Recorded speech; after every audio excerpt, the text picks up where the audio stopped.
This is one heck of a rabbit hole. Abu Dar reported, I said, Messenger of Allah, which mosque was set up first on the earth? He said, Al-Masjid al-Haram, the sacred mosque, meaning the Kaaba. I again said, then which next? He said, it was Masjid Aqsa. I again said, how long the space of time between them? And now here is the bombshell. According to this hadith, there was 40 years between Masjid al-Aqsa in Jerusalem and the Kaaba? How is that possible? The actual Masjid al-Aqsa itself was built by Caliph Omar and then rebuilt by later caliphs after. In Muhammad's time, there was no mosque there. So what gives? Is it maybe referring to the Temple Mount area? We are talking about a temple that was created a whole 1,000 to 1,600 years before Muhammad. There's a perfect word for this. It's called a historical anachronism. How is it possible that Muhammad was referring to a mosque before it existed? It turns out that Masjid al-Aqsa is a title that means furthest mosque. Imagine Muhammad thinking that there's two big mosques built on this flat earth. One is the Kaaba and the second one is just the furthest mosque.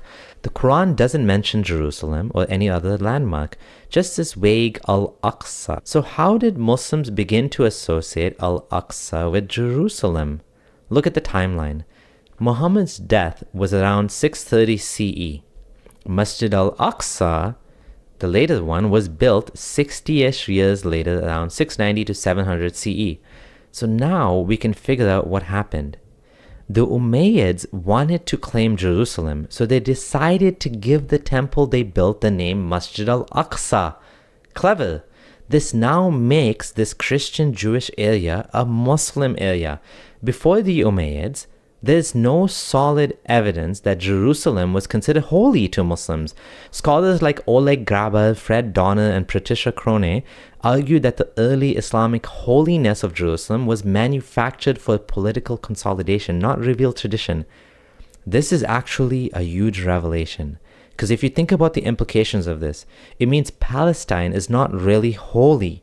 It became holy later on, but only because of men and the desire for political conquest. Everyone just believes that Masjid al-Aqsa is in Jerusalem.